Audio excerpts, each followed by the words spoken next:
আমাদের নেতৃত্ব মাননীয় অজিত প্রসাদ মাহাতো উনি 28 তারিখে উড়িষ্যাতে রাজ্য কমিটি গঠন করেছেন। আর আমাদের পশ্চিমবঙ্গের রাজ্য কমিটিটা হবে আগামী 4 তারিখ 4 জানুয়ারি।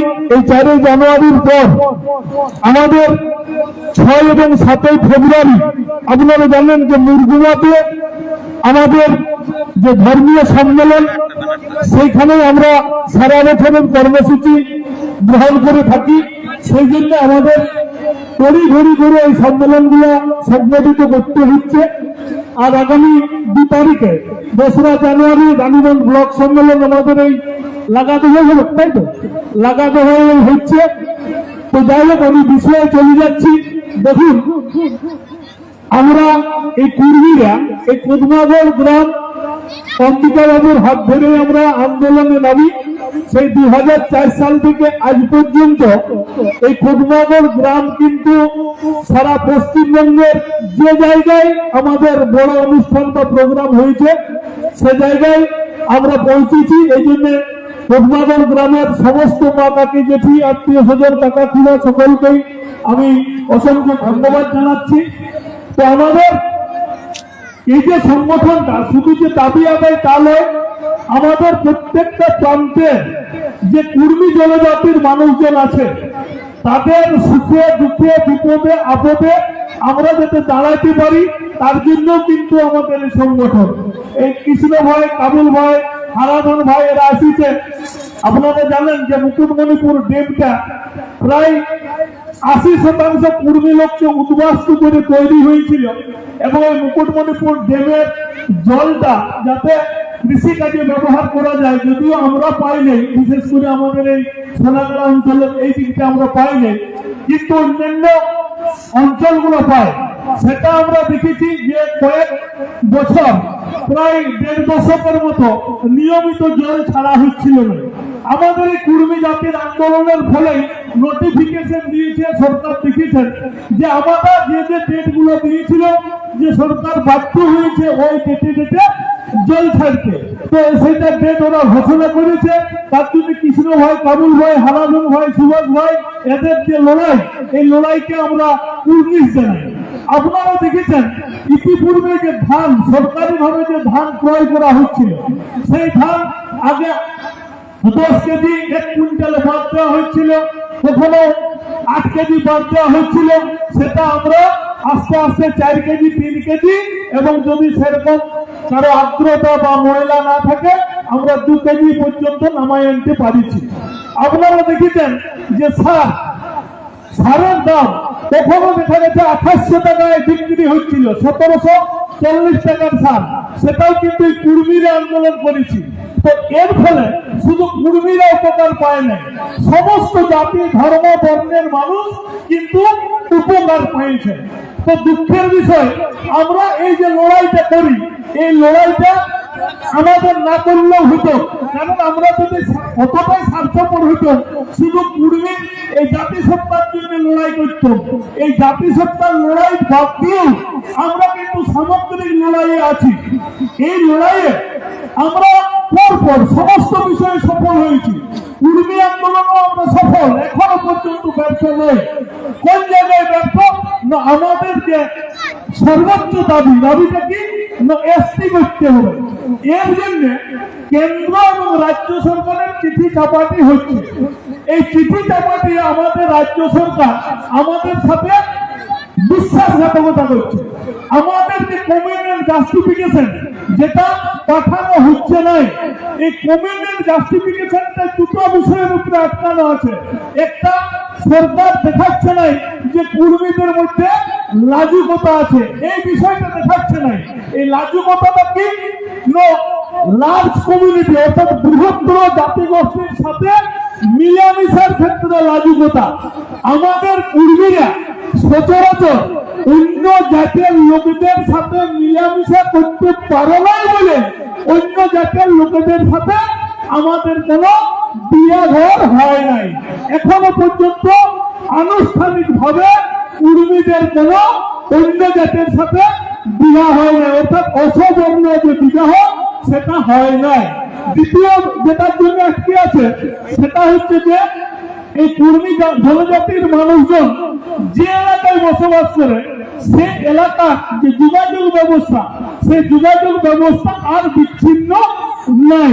তো স্বাধীনতার আজ প্রায় 78 বছর পরে আর সারা ভারতবর্ষের এমন কোন জায়গা নাই যে জায়গা বিচ্ছিন্ন আছে, সুতরাং ওইটা কোনো ইস্যু নয়। অথচ এই সরকার আমাদের প্রতি যে অত্যাচার চালাচ্ছে, কেন অত্যাচার বলছি না, দেখুন পরপর আমরা যতগুলো লড়াই করেছি এই লড়াইয়ে আমাদের অনেক লোকের জেল হয়ে গেছে। আমাদের বাঁকুড়া জেলায় জেলে গেছিল দুজন, তাপস ভাই আর কৃষ্ণ ভাই, কিন্তু আমাদের প্রায় 300, 600 লোকের নামে কেস আছে। এই কেসগুলো আমাদেরকে হাজিরা দিতে হয়। তো অনেক সময় দেখা গেছে আমাদের অর্থনৈতিক অবস্থা এতটাই খারাপ যে আমরা চাঁদা ভেজা করে সেই কেস কাছারিগুলো চালাই।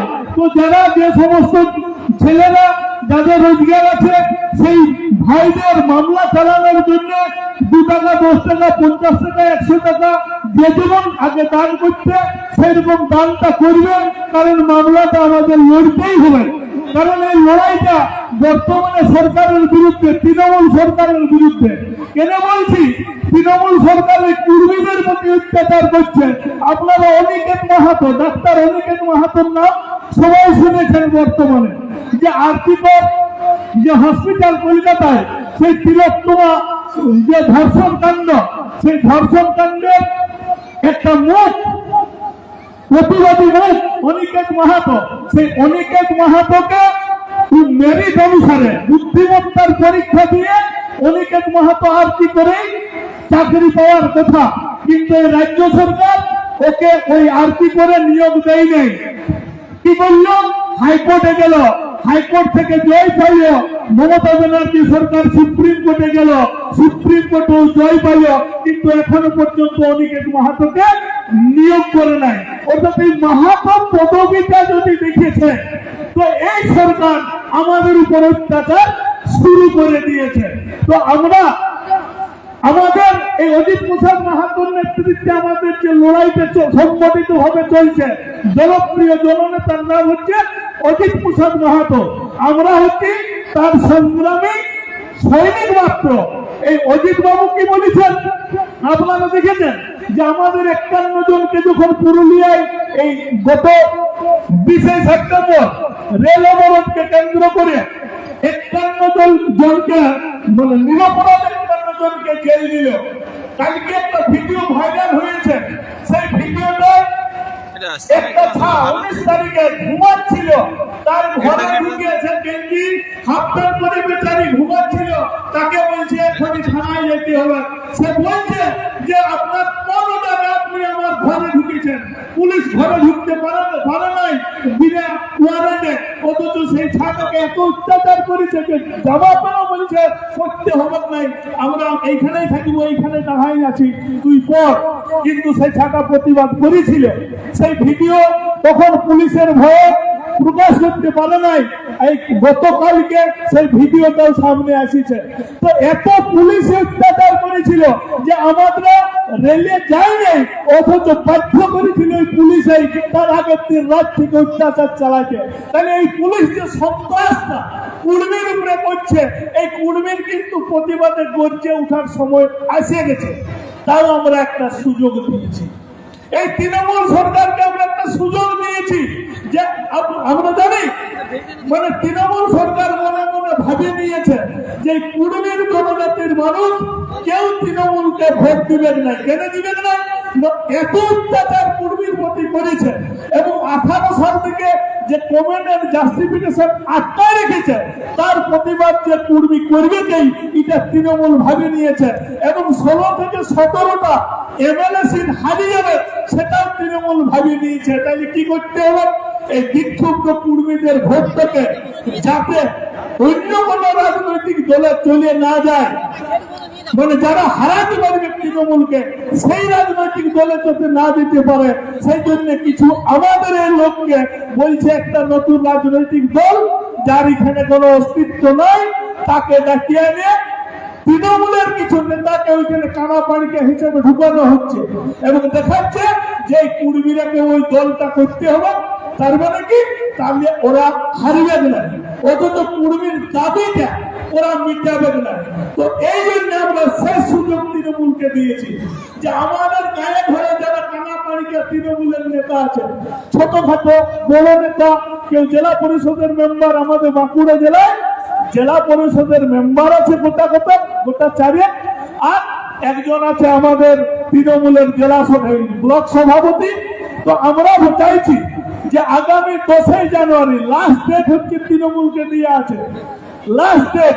এত অত্যাচারের পরেও সুযোগ দিয়েছি যে 10 জানুয়ারি এই তৃণমূল দল যদি কুর্মীর কমেন্টের জাস্টিফিকেশনটা না পাঠায়, তাহলে আমরা কি করব, নো ভোট টু তৃণমূল, যেটা আমরা ঘোষণা করেছি। আমাদের নেতা অজিত প্রসাদ মাহাতো সেই বিক্ষোভ সভায় বলেছেন, সেটাকে কার্যকরী করার জন্য কোনটাকে, নো ভোট টু তৃণমূল। এখন আমরা অরাজনৈতিক সংগঠন, কিন্তু রাজনীতিতে যাতে হচ্ছে কেন না, আমরা কোন ঝান্ডায় যাব না, কোন রাজনৈতিক দলে যাব না, যেটা আমরা শপথ নিয়ে আছি যে কুর্মীকে এসপি না করা পর্যন্ত আমরা কোন রাজনীতি দলে যাব না। কিন্তু হারানো আর জিতানোর ফ্যাক্টর কুর্মীরা হব। এর আগে আমরা গ্রাম পঞ্চায়েতে মেম্বার দান করেছিল, 524টা আমাদের মেম্বার জিতে আছে, 524টা। এই 524টা আমরা পদুমাগড়ে হারিয়ে গেছি।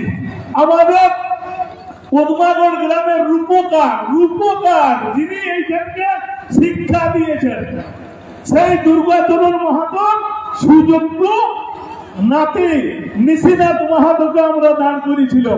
কিন্তু আমাদের লোকেরা, আমাদের গ্রামের কুর্মী বাদ দিয়ে কোন লোক ভোট দেয় না। সেই শিক্ষিত বেকার যুবক, যদিও আমাদের এই স্কুলে একটা কন্ট্রাকচুয়াল চাকরি করে, যে নিজে কিন্তু কম্পিউটার সায়েন্স নিয়ে গ্রাজুয়েশন করেছে, তাকে ভোট দিল না। আজ এসআইআর ফর্ম ফিল আপের জন্য আমাদের গায়ের লোককে ভুগতে হচ্ছে। কেন ভুগতে হচ্ছে? কারণ শিক্ষিত যুবকদের কদর আমরা ভোট দিই নাই, আমরা দিয়েছি লক্ষ্মীর ভান্ডারকে ভোট। শিক্ষিত যুবককে দিয়েছে লক্ষ্মীর ভান্ডারকে ভোট, তার জন্য ভুগতে হচ্ছে। আর যতদিন এইটা করিবেন ততদিন ভুগতে হবে। কারণ এই তৃণমূল রাজনৈতিক দলটা এমন জায়গায় পৌঁছে গেছে, আমরা দুর্নীতির প্রশ্নে একবারও বলি নাই যে চাকরি চুরি করেছে, একবারও বলি নাই। এরা এত দুর্নীতি করছে। আজ সমু ভাই বিএড করেছে, দিলীপ মাহাতোর বেটা, একটা কোন ক্রমে গাড়ি কিনেছে, সেই গাড়িতে ড্রাইভার থাকে নাই, ও ঝাড়গ্রাম গেছিল কাজ, আমাকেই নিয়ে গেছিল। এইখানে 5,000 টাকা ফাইন করেছে এই নদী ঘাটে। ওই ছাটা গাড়ির কিস্তি দিবে কি করে? কিস্তি দিবে? ইয়ার আগের কদিন আগে গেছিল এই পুলিশের যে অত্যাচারটা বাড়িতে, এই পুলিশ আগের দিনে স্পিডে চালানোর জন্য মামলা দিয়েছে 1,000 টাকা, 5 থেকে 6,000 টাকা মামলা দিল সবু ভাইকে। একটা মোটরসাইকেল মা কাকিরা ঘরে লক্ষ্মীর ভান্ডার নিয়ে আছেন। আপনার রায়পুর পদুমাগড় গ্রাম থেকে রায়পুর ব্লক শহর হচ্ছে 20 কিলোমিটার, একটাও বাস যোগাযোগ নাই। পদুমাগড় থেকে যেতে হলে মোটরসাইকেলে যেতে হবে, ভিডিওকে সই করাইতে মোটরসাইকেলে যেতে হবে। কিন্তু আপনি যান, আপনাকে মামলা ঢুকাই দিবেন। একটা মামলা বলবে হেলমেট নাই 500 টাকা, ড্রাইভিং লাইসেন্স নাই 1,000 টাকা, পলিউশন নাই 1,500 টাকা, এই করে আপনাকে মামলা দিবে।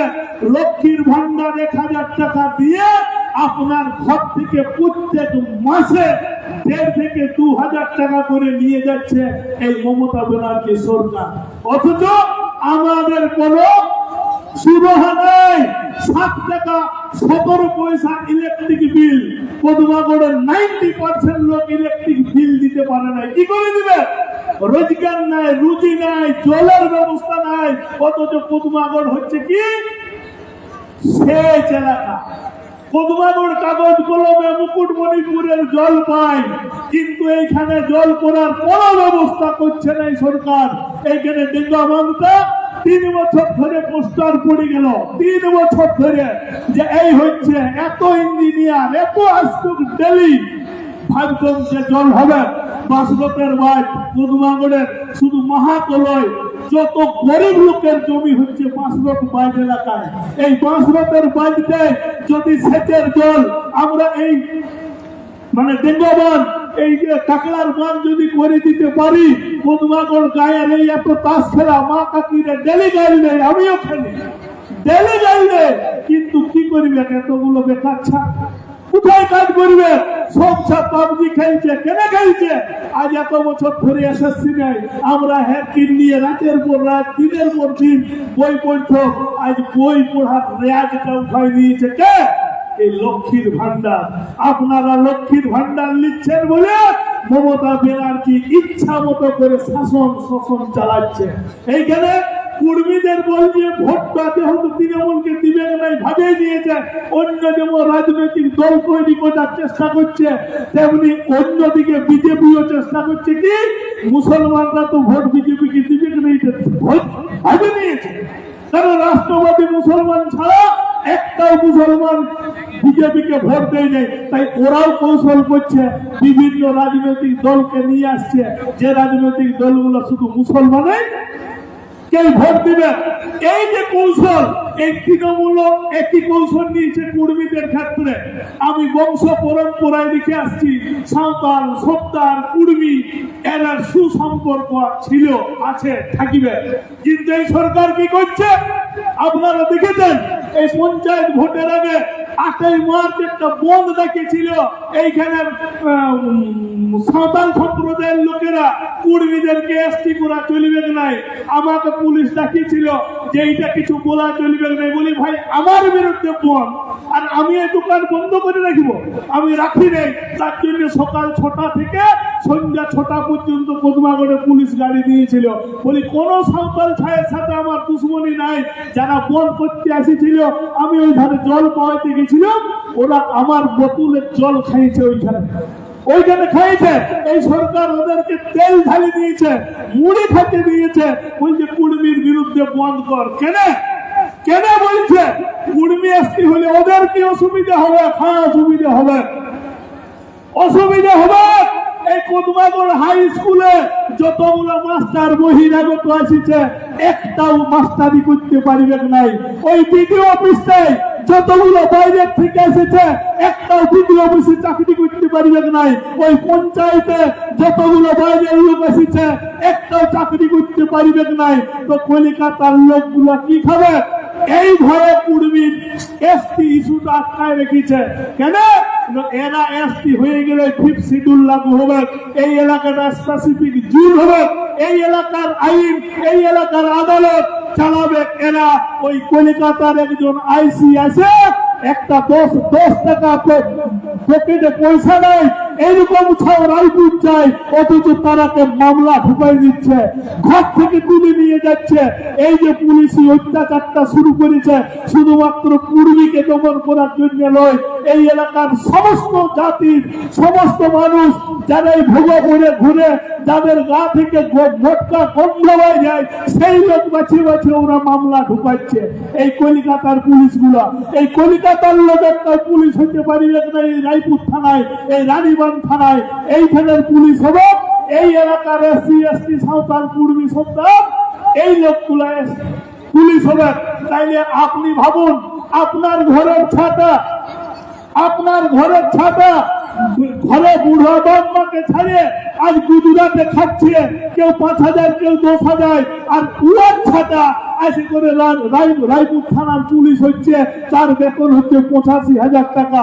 এই স্কুল বই আপনার ছা এখানে পড়ে গুজরাট খাটতে গেল, আর উয়ার ছাতায় সেখানে মাস্টারি করছে 85,000 টাকা দিয়ে। আপনার এই প্রাইমারি স্কুলে মাস্টারি করছে 45,000 টাকা নিয়ে, আর আপনি জমি বন্ধক দিয়ে ছাকে পিটিটিআই করাচ্ছেন, আপনার ছাপাচ্ছে নাই। আমি নিজে পিটিটিআই করেছি 3 বিঘা জমি বন্ধক দিয়ে, আমি চাকরি পাই নাই, কারণ আমার কলিকাতায় যোগাযোগ নাই। আমি 12 লাখ টাকা দিতে পারিব নাই, সেই জন্য চাকরি পাই নাই বন্ধু। তো এইগুলোর প্রতিবাদ কিন্তু সবাইকে করতে হবে। আমার এই কুর্মীর ইস্যুতে যদি কুর্মীকে এসটি না করে, কমেন্ট জাস্টিফিকেশন না পাঠায়, এই মা কাকিদেরকে বলছি, এই লক্ষ্মীর ভান্ডারটা কোন তৃণমূলের বাপটা সম্পত্তি নয়। এই যে আবাস যোজনার, আপনাদেরকে বলবে যে আবাস যোজনার মুখ্যমন্ত্রী আবাস যোজনার ঘরের নাম কাটি দিব, কারো বাপের ক্ষমতা নাই বলে দিলাম আপনাদেরকে। কারো বাপের ক্ষমতা নাই আটকানোর, একটা ঘরে আটকাইতে পারিবে নাই, আর একজনকে লক্ষ্মীর ভান্ডারও বন্ধ করতে পারিবে নাই। কারণ আপনার লাঠির জন্য যে 1 টাকার চকলেটটা কিনেছেন, সেই 1 টাকার 20 পয়সা আপনি মমতা ব্যানার্জিকে ট্যাক্স দিচ্ছেন। আপনি যে গ্যাসটা কিনছেন, এই 600 টাকার গ্যাস, 600 টাকার গ্যাস 1040 টাকা হয়ে গেছে। এই 1040 টাকার মধ্যে আপনি 250 টাকা মমতা ব্যানার্জিকে দেন, আর 250 টাকা নরেন্দ্র মোদীকে দেন। আপনি যে 1 লিটার সরষের তেল কিনেন, সেই 185 টাকার সরষের তেলের 22.5 টাকা আপনি এসজিএসটি দেন, আর মানে সিজিএসটি দেন 22.5 টাকা। এই টাকাটা আপনি দিচ্ছেন। আপনি ভাবছেন আমরা তো কি ট্যাক্স দিই, প্রত্যেকটা জিনিসের ট্যাক্স দেন। টুথপেস্ট থেকে শুরু করে সন্ধ্যাবেলায় সরষের তেল নিয়ে পায়ে ঘুরাবেন, সেটার ট্যাক্সও আপনি দেন। আপনার টাকা আপনাকে ফেরত দিচ্ছে, সেই কুকুরের মতো ছুঁড়ে ছুঁড়ে রুটি দিচ্ছে, আর ওদের ছায়া চিকিৎসা করতে যাচ্ছে আমেরিকা, লন্ডন। অভিষেক ব্যানার্জির বিটির চিকিৎসা করছে আমেরিকায়। তো যে মমতা ব্যানার্জি বলছে পশ্চিমবঙ্গে স্বাস্থ্য উন্নত, সেই মমতা ব্যানার্জির লাঠি এখানে বিদেশে চিকিৎসা করতে যাচ্ছে। আর আপনার ছেলেটা যদি এখানে অ্যাক্সিডেন্ট হয়, রানীগঞ্জ রায়পুর হসপিটালে রক্তক্ষরণ হলে এই রক্ত দেওয়ার মতো মেশিনারি ব্যবস্থা আমাদের এই হসপিটাল গুলাই নাই। এমন বিদ্যুতের ব্যবস্থা যে একটা মানে না হতে গেলে টপ লাইট দিয়ে মানে জ্বালানি হচ্ছে, এইগুলো জেনারেটরের তেল দিয়ে সরকারের পয়সা নাই, অথচ কোটি কোটি টাকা আপনার আমার লুটে নিয়ে যাচ্ছে। আর কিছুদিন পরে ভোট ঘোষণা হবে, মমতা ব্যানার্জি প্লেনে করে প্রচার করতে আসবে, অভিষেক ব্যানার্জি প্লেনে করে প্রচার করতে আসবে, ঝান্ডায় ঝান্ডায় ভরাই দিবে। এত টাকা আপনার কাছ থেকে লুটে নিয়ে যাচ্ছে, আর আমি আপনি না খাইয়ে অর্থাহারে কদমাগড়ের একটা পরিবারের নাম করুন যে পরিবারটা সুষম আহার খায়। একটা পরিবারে সুষম আহার আপনি খেতে পারেন না। একটা ঘরে যদি 5 জন সদস্য থাকে, ডেলি মিনিমাম 125 গ্রাম মুসুর ডালের দরকার হয়। আমাদের কি করি, 50 গ্রাম মুসুর ডাল সিজাই ঘর গুষ্টি ওইটা খাই। তাইলে সুষম খাবার পেলেন? সকালবেলায় সন্ধ্যা শাক দিয়ে মার ভাত খাই, আমরা সুষম খাবার পেলাম? এইখানে আমাদের একজন আছে খাদ্যমন্ত্রী, এই খাদ্যমন্ত্রীর যে আটা, এই আটাটা আপনি মুখে তুলতে পারবেন না। কি হয়, 18 টাকা দিয়ে টপই করে ওই আটাটা লোক বেকার ছাড়া আরো কিনে নিয়ে যাচ্ছে। তাহলে আমাদের যে আটাটা খাইতে দিচ্ছে, সেই আটাটা হচ্ছে মদগোদার বাবুদের গরুর খাদ্য। অথচ এই সরকারের হেলমেট নাই যে আটাটা গরিব মানুষকে খাবার উদ্দেশ্যে দিচ্ছি, পক্ষান্তরে ওরাই কিনে নিয়ে যাচ্ছে। এইগুলোর প্রতিবাদ আমাদের কোন তৃণমূলের নেতার দেখতে পাবেন না, কোন নেতার দেখতে পাবেন না। তাইলে সমস্ত কিছু ভাবনা চিন্তা কিন্তু আমাদের সেটিং হতে হবে। এই সেটিংটা যদি না হতে পারে, তাহলে কিন্তু অদূরেই বিপদ আছে। আমার এসপি যদি নাও করে দেয়, এই মমতা ব্যানার্জিকে 10 তারিখ পর্যন্ত টাইম দিয়েছি, 10 জানুয়ারি এর মধ্যে যদি না করে, আপনাদেরকে সবাইকে কোমর বাঁধে নামতে হবে যে এই সরকারকে আমরা কি করে দূর হাঁটাবো। তবে এসএসসি হবে প্রত্যেক বছর, তবে নিয়মিত ট্যাক্স হবে, তবে নিয়োগ হবে, তবে উন্নয়ন হবে। নাইলে এই ঠিকাদারি সিস্টেমে সমস্ত টাকা চলে যাবে, আর মমতা ব্যানার্জির শুধু মুখটা দেখতে পাবেন ঘরে বসে। আপনার ওই ট্যাঙ্কি গুলো খুঁড়ো আছে, ওই ট্যাঙ্কির জল গোটা বন্ধ হয়ে গেছে কদমাগড়ে, গোটা বন্ধ হয়েছে কদমাগড়ে। অথচ আপনার বুক চিরে একটা বিশুদ্ধ পানীয় জলের পাইপ লাইন আছে, যেটা খাইয়ে কদমাগড়ে এখনো পর্যন্ত কিডনি রোগে কতজন মারা গেছে? একটা পরিবারের এই 3 জন মারা গেছে। একটা পরিবারের কিডনির সমস্যায় মারা গেছে, ওই পানীয় জলটা আপনি যদি খান আপনার অন্তত কিডনির সমস্যা হবে নাই, চুলকানি হবে নাই, আপনার গায়ে ওই দাগ উঠবে নাই, অথচ আপনার বুকে মানে পায়ের নিচ দিয়ে যাচ্ছে আপনি পাচ্ছেন নাই। আমি একদম বিডিও অফিসে গেছিলাম, সেখানে পর্যন্ত আদিবাসী কর্মী সমাজ ডেপুটেশন দিল, দুদিন ইঞ্জিনিয়ার এলো, ওনাকে প্রস্তাব দিলাম যে এই প্রতীক্ষালয়টার উপরে একটা ট্যাঙ্কি করুন, গোটা গায়ের লোক অন্তত একটা গইরা নিয়ে আসে ঘরের পানীয় জলটা নিয়ে যাবেন, কিন্তু কোনো উদ্যোগ নাই। এই গায়ের ভিতর দিয়ে 5 বছর আগে পাইপ পাতা আছে, কিন্তু কোনো ব্যবস্থা নাই। কোন তৃণমূলের নেতার মুখ দেখতে পাবেন নাই যে এইসব নিয়ে বলছে, কারণ এরা সব চটি চাটতে ব্যস্ত আছে। তাই সমস্ত নেতাদেরকে আমি অনুরোধ করব, দাদা আপনারা রাজনীতি এলাকায় করতে আসিছেন, আপনারা করুন, আপনাদেরকে সম্পূর্ণ সহযোগিতা করব, কিন্তু গায়ের লোকের সুখ দুঃখের কথা আপনার ঊর্ধ্বতন নেতৃত্বের কাছে তুলে ধরবেন। এইটাই আমি সমস্ত নেতাদের কাছে আবেদন করব। আরেকবার এই সবাইকে গড় নমস্কার জোহার জানিয়ে আমার বক্তব্য এখানে শেষ করছি। জয় জগন্নাথ, পূর্ণ পুঁজি জগৎ।